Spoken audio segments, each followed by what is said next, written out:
नमस्कार, मैं हूं पंकज सिंह जाडेजा। हमारा उद्देश्य है राष्ट्र से स्नेह, राष्ट्र का सम्मान। अब देखते हैं आज की टॉप हेडलाइन।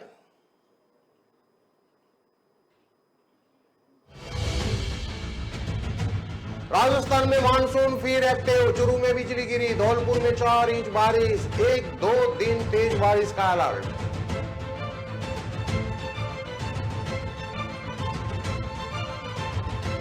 राजस्थान में आ सकती है बिजली कटौती की नौबत, सिर्फ 11 दिन का कोयला बचा, जयपुर समेत कई जिलों में अघोषित शटडाउन।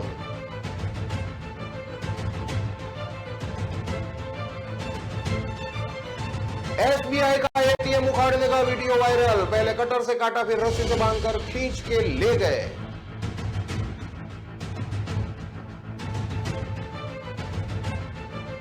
बाइक में 800 रुपए का पेट्रोल भरवाया, लूटे 30,000। बदमाशों ने 2 हवाई फायर किए, 10 दिन में दूसरी वारदात।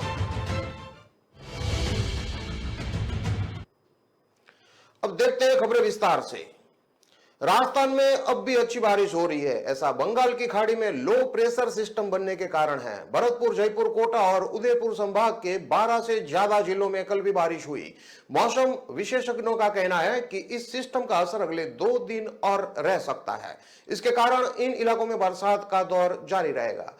चूरू जिले की तारानगर तहसील के गांव चलकोई में बुधवार को बारिश के दौरान आकाशीय बिजली गिरने से ससुर बहू घायल हो गए। इस दौरान खेत में बैठी करीब 20 से ज्यादा बकरियां की मौत हो गई। मौसम केंद्र जयपुर से मिली रिपोर्ट के मुताबिक पिछले 24 घंटे के दौरान सबसे ज्यादा बरसात धौलपुर में हुई, जहां 119 मिलीमीटर यानी कि 4 इंच से ज्यादा पानी बरसा। तेज बारिश से धौलपुर कस्बे में जगह जगह पानी भर गया। धौलपुर शहर के अलावा राजाखेड़ा, सैंपू, बसेड़ी और मनिया एरिया में भी अच्छी बरसात हुई। तेज बारिश का दौर भरतपुर, करौली में भी देखने को मिला। यहां 2 से 3 इंच तक बरसात हुई। उधर गुरुवार सुबह जयपुर, भरतपुर, कोटा, उदयपुर के अलावा अजमेर संभाग के कई जिलों में बादल छाए रहे। राजस्थान में पिछले 24 घंटों के दौरान धौलपुर, भरतपुर के अलावा उदयपुर, सीकर, चूरू, कोटा, सवाई माधोपुर, झुंझुनू, जयपुर, डूंगरपुर, दौसा, बारां, बांसवाड़ा और बारां जिले के कई हिस्सों में बारिश हुई। अलवर में कई जगहों पर 1 से 2 इंच तक बारिश होने से सड़कों पर पानी भर गया। भरतपुर में भी उज्जैन, बयाना, कुम्हेर एरिया में तेज बरसात दर्ज की गई। प्रदेश के पश्चिमी हिस्से बीकानेर, जोधपुर, जैसलमेर और बाड़मेर के कुछ हिस्सों से भले ही मानसून विदा हो गया हो, लेकिन अभी आगामी 1 सप्ताह तक राज्य के शेष हिस्सों में मानसून के विदा होने की कोई परिस्थितियां अनुकूल नहीं है।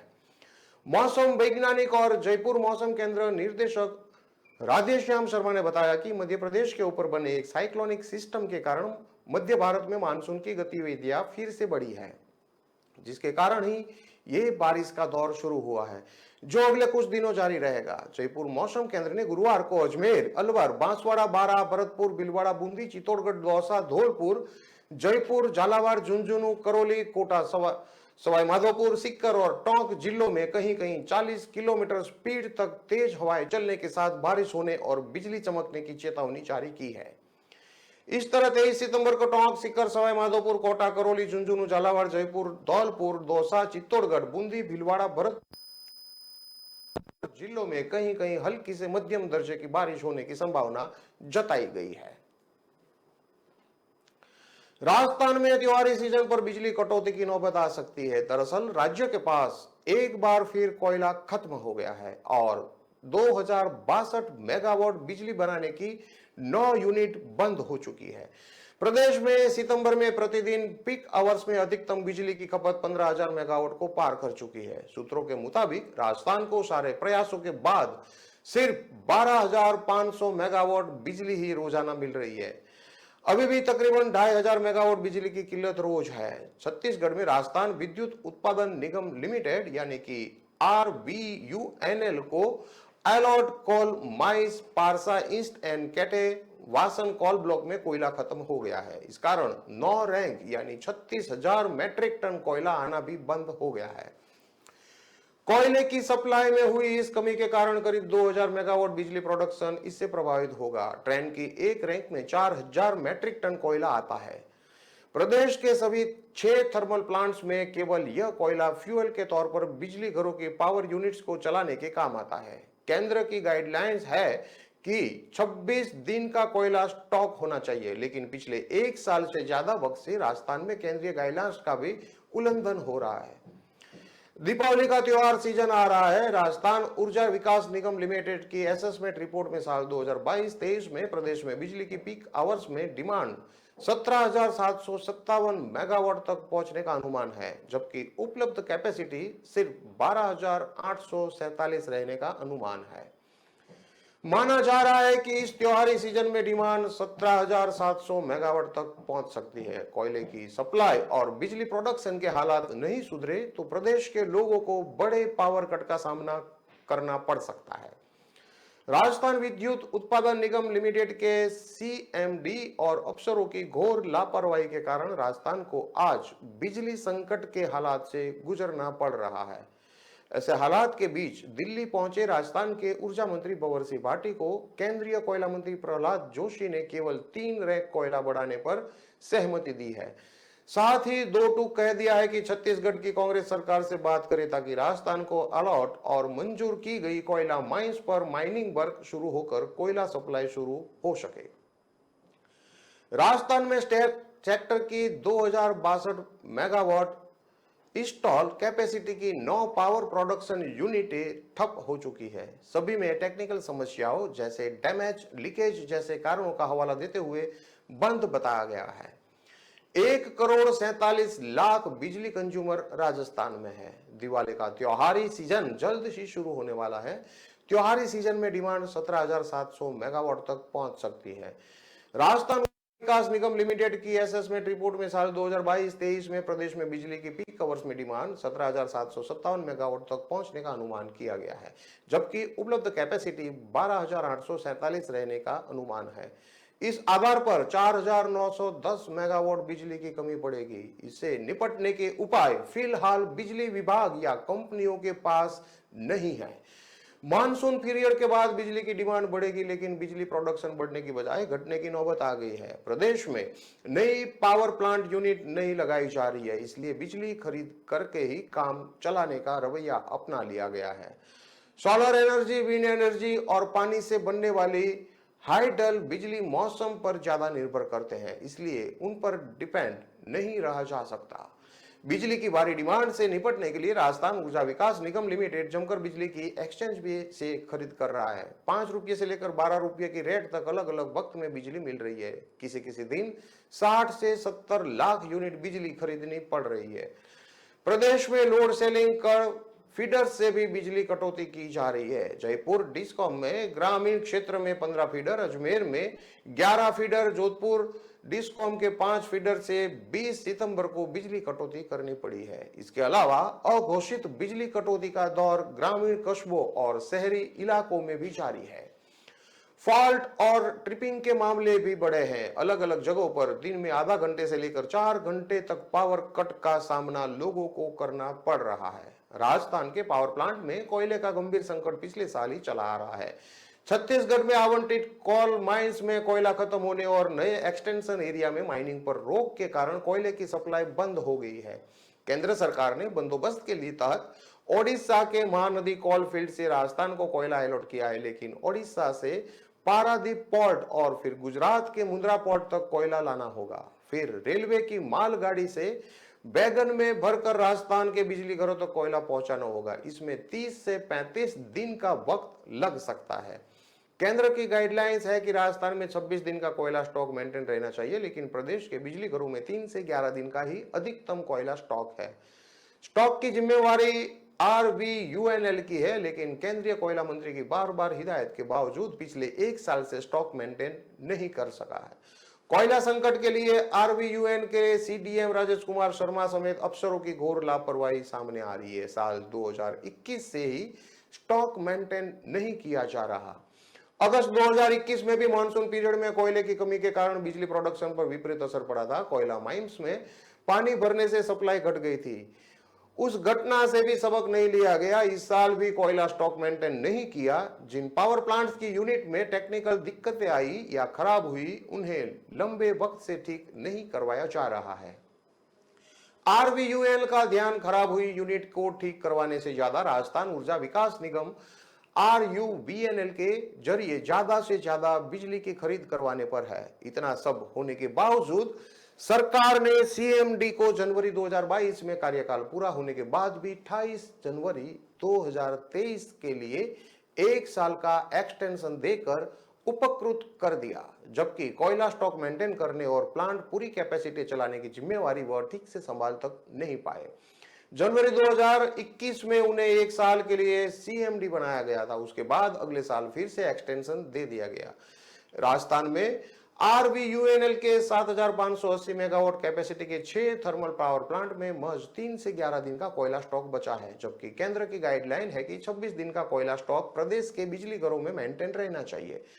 प्रदेश में 4,340 मेगावाट के थर्मल पावर प्लांट पूरी तरह छत्तीसगढ़ की सरगुजा की कोयला माइंस पर निर्भर है। सरगुजा में 841 हेक्टेयर एरिया में अलॉट एक्सटेंशन माइंस में राजस्थान विद्युत उत्पादन निगम को माइनिंग की मंजूरी और एनवायरमेंट क्लियरेंस मिलने के बाद जिस तरह पेड़ों की अंधाधुंध कटाई की गई, वन संपदा और प्राकृतिक संपदाओं को नुकसान पहुंचा गया, उसके कारण NGO और स्थानीय आदिवासी समुदाय के लोगों ने जोरदार विरोध किया। आंदोलन छिड़ने पर राजनीतिक बवाल हो गया। RVUNL के मुताबिक 1,80,000 हेक्टेयर में फैले हसदेव अरण्य वन क्षेत्र में 4,000 हेक्टेयर जमीन माइनस के लिए ही है। 2013 से 2022 तक 80,000 पेड़ काटे गए। परसाकौर ब्लॉक के लिए भी लगभग 40,000 पेड़ काटे गए हैं, लेकिन वन भूमि में रहने वाले आदिवासियों का मानना है कि इससे कई गुना ज्यादा पेड़ों की कटाई हुई है। इससे पर्यावरण को भी भारी नुकसान पहुंचा है।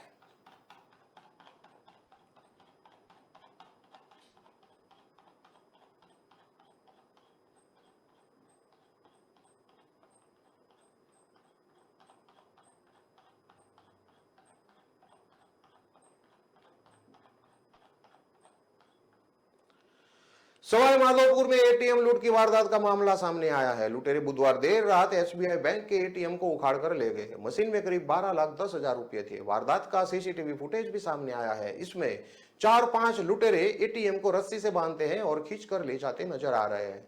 मामला जिले के चौथ का बरवाड़ा इलाके का है। बताया जा रहा है कि बदमाशों ने ATM को पहले कटर से काटा, फिर साथ में उठा के ले गए। थाना प्रभारी टीनू सोगरवाल ने बताया कि सारसोप गांव में सिवाई मार्ग पर SBI का ATM लगा हुआ था। बुधवार रात करीब 1 बजे ATM लूट की जानकारी मिली तो पुलिस मौके पर पहुंची। रास्ते में एक संदिग्ध बोलेरो दिखी, उसका पीछा भी किया गया पर वह पकड़ में नहीं आई।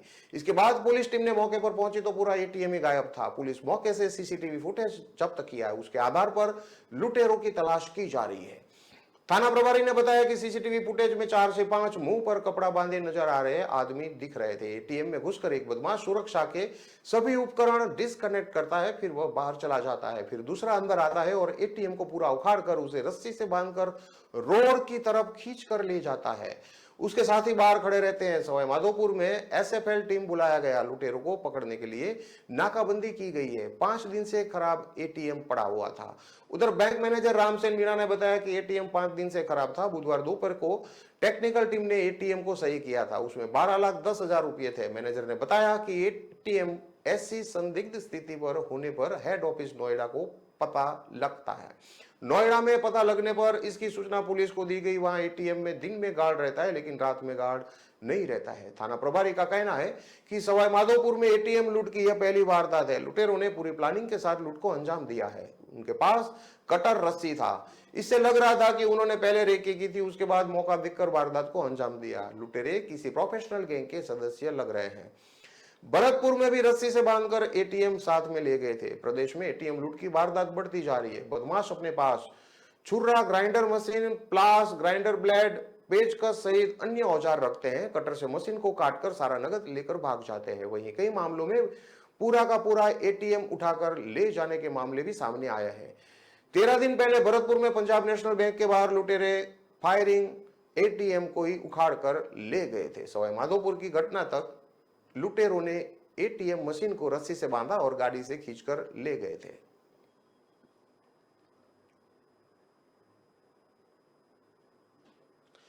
भरतपुर के नगर कस्बे में बुधवार रात करीब 9:30 बजे 3 बाइक सवार बदमाशों ने एक पेट्रोल पंप पर 30,000 रुपए की लूट की वारदात को अंजाम दिया। तीनों बदमाश के पास हथियार थे। उन्होंने हथियार के दम पर 2 सेल्समैन को धमकाया और पेट्रोल पंप के ऑफिस में जमकर तोड़फोड़ करते हुए 2 हवाई फायर किए और फरार हो गए। नगर कस्बे में यह 10 दिन में दूसरी घटना है। इससे पहले 11 सितंबर को बदमाशों ने अग्रवाल सर्विस स्टेशन पर 52,000 रुपए की लूट को वारदात को अंजाम दिया था। यह घटना अलवर भरतपुर रोड की है, जहां जय भारत सर्विस स्टेशन नाम का पेट्रोल पंप है। पेट्रोल पंप के मालिक नेमचंद ने बताया कि कल रात पेट्रोल पंप पर 2 सेल्समैन वेद प्रकाश और फतेह सिंह थे।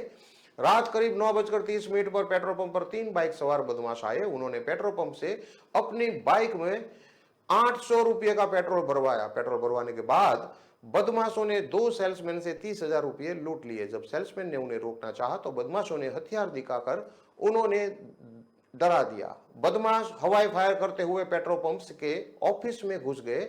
वहां उन्होंने जमकर तोड़फोड़ की, अलमारी के कागजातों को निकालकर बाहर फेंक दिया, ऑफिस के शीशे तोड़ दिए और हवाई फायर करते हुए फरार हो गए। घटना की जानकारी सेल्समैन ने पेट्रोल पंप के मालिक को दी, जिसके बाद पेट्रोल पंप के मालिक बदमाशों के खिलाफ मामला दर्ज करवा रहे हैं। खबरों में लेते हैं अब छोटा सा विराम।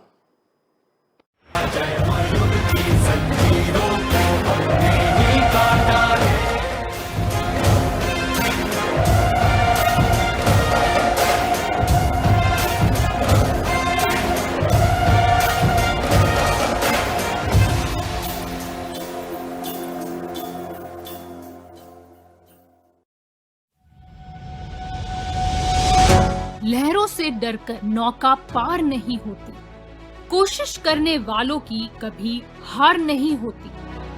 नन्ही चींटी जब दाना लेकर चलती है, चढ़ती दीवारों पर 100 बार फिसलती है। मन का विश्वास रगों में साहस भरता है। चढ़कर गिरना, गिरकर चढ़ना न अखरता है। आखिर उसकी मेहनत बेकार नहीं होती, कोशिश करने वालों की कभी हार नहीं होती। डुबकी या सिंधु में गोताखोर लगाता, जा जाकर खाली हाथ लौट कर आता। मिलते नहीं सहज ही मोती गहरे पानी में, बढ़ता 2 गुना उत्साह इसी हैरानी में। मुट्ठी उसकी खाली हर बार नहीं होती, कोशिश करने वालों की कभी हार नहीं होती। असफलता एक चुनौती है, इसे स्वीकार करो। क्या कमी रह गई देखो और सुधार करो। जब तक न सफल हो नींद चैन को त्यागो तो, संघर्ष का मैदान छोड़कर मत भागो तो। कुछ किए बिना ही जय जयकार नहीं होती, कोशिश करने वालों की कभी हार नहीं होती। कुछ नया करो।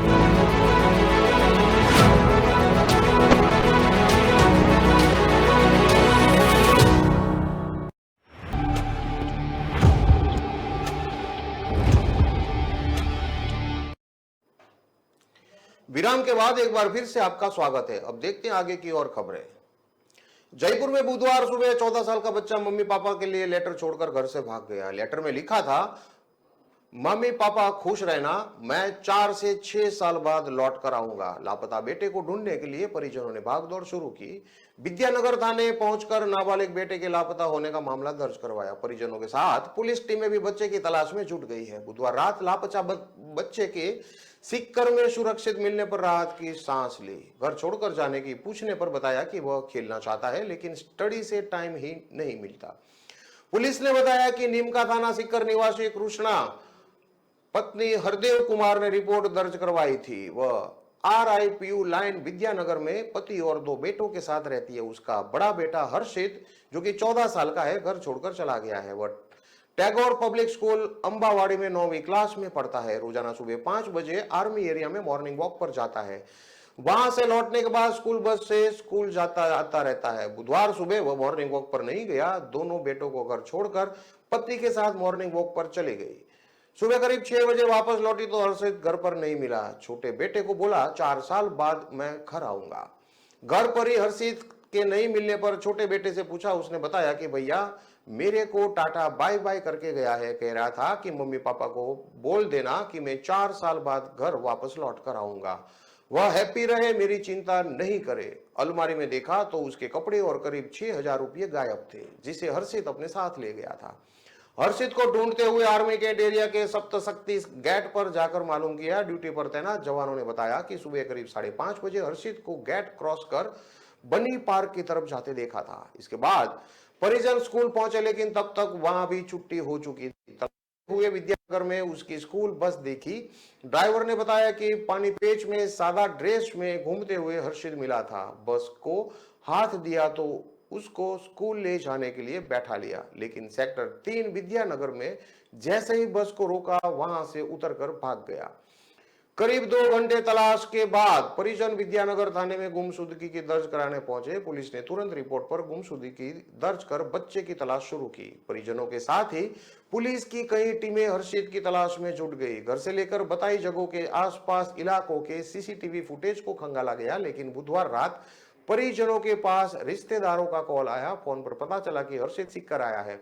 हर्षित के सिक्कर पहुंचने का पता चलते ही तुरंत पुलिस के साथ परिजन वहां पहुंच गए। सिक्कर में हर्षित के सुरक्षित मिलने पर राहत की सांस ली।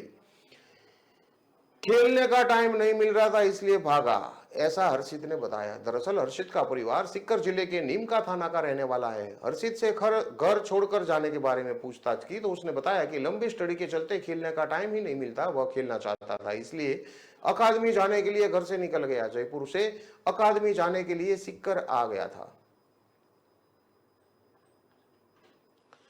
अजमेर के नौकर ने बिजनेसमैन और उसकी मां को नशीला खाना खिलाकर घर में लूट की वारदात को अंजाम दिया। वारदात के दौरान बिजनेसमैन की 85 साल की मां घर में अकेली थी। वह खाना खाने के लिए कुछ देर बाद ही बेहोश हो गई, लेकिन कुछ देर बाद बिजनेसमैन की बेटी घर लौटी तो नौकर समेत 2 बदमाश मौके से फरार हो गए थे। घटना अजमेर शहर में बुधवार रात 9 बजे कचहरी रोड की है।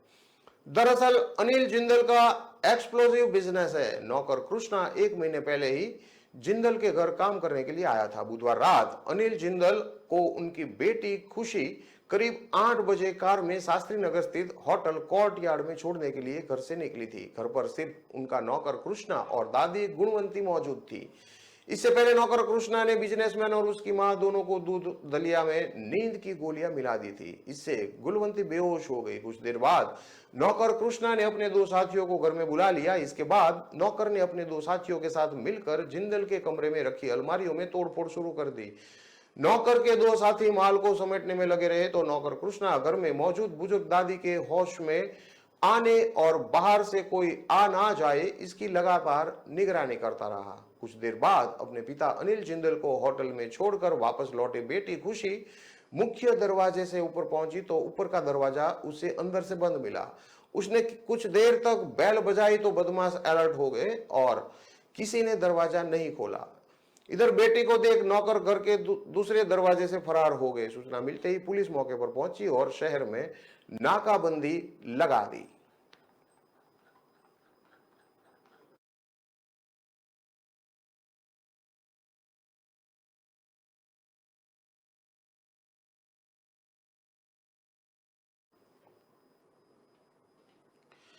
जयपुर में 14 साल की लड़की से छेड़छाड़ करने का मामले सामने आया है। रात में सोते समय पड़ोसी ने अकेला पाकर उसके साथ छेड़छाड़ की थी। शोर मचाने पर आरोपी पड़ोसी वहां से भाग निकला। हरमरा थाने में पीड़िता ने मामला दर्ज करवाया है। पुलिस ने छेड़छाड़ और पॉक्सो एक्ट के तहत रिपोर्ट दर्ज कर जांच शुरू कर दी है।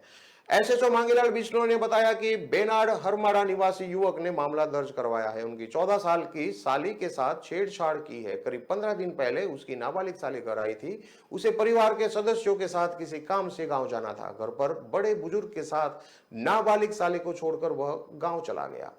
आरोप है कि शराब के नशे में पड़ोसी घर आया। रात में अकेला पाकर सोते समय नाबालिग साली से छेड़छाड़ करने लगा। नींद खुलने पर साली ने विरोध कर शोर मचाया तो आरोपी पड़ोसी वहां से भाग निकला। बुधवार को गांव से लौटने पर नाबालिग साली ने पड़ोसी की करतूत के बारे में बताया। पीड़िता के जीजा ने देर शाम हरमाड़ा थाने में आरोपी पड़ोसी के खिलाफ मामला दर्ज करवाया है। धौलपुर के राजाखेड़ा बाईपास के पास युवक ट्रेन के आगे कूद गया, जिससे उसका एक हाथ कट गया। युवक को गंभीर हालत में हॉस्पिटल में भर्ती कराया गया है। युवक पत्नी के मायके से नहीं आने की वजह से सदमे में था। परिजनों ने बताया कि युवक लोकेंद्र पुत्र हरगोविंद किलोलपुरा थाना क्षेत्र का रहने वाला है। 6 दिन पहले उसकी पत्नी किरण भाभी से प्रसव की वजह से अपने मायके आगरा जिले के बिरई गांव चले गई थी। प्रसव हो जाने के बाद जब युवक ने अपने ससुराल में फोन कर पत्नी को बुलाया तो सास से उसका झगड़ा हो गया, जिसके बाद उसके ससुराल वालों ने महिला को वापस भेजने से मना कर दिया। पत्नी और सास से हुए झगड़े के बाद युवक सदमे में आ गया था और उसने बुधवार को तालाब में कूदकर जान देने की कोशिश की। युवक के पिता ने बताया कि बुधवार को युवक को सुसाइड करने से बचाने के बाद मामा के घर सखवारा भेज दिया गया है, जहां से गुरुवार को युवक अपने घर जाने के लिए निकला। रास्ते में शराब के नशे में धुत होकर युवक ने सुसाइड करने के इरादे से ट्रेन के आगे छलांग लगा दी थी।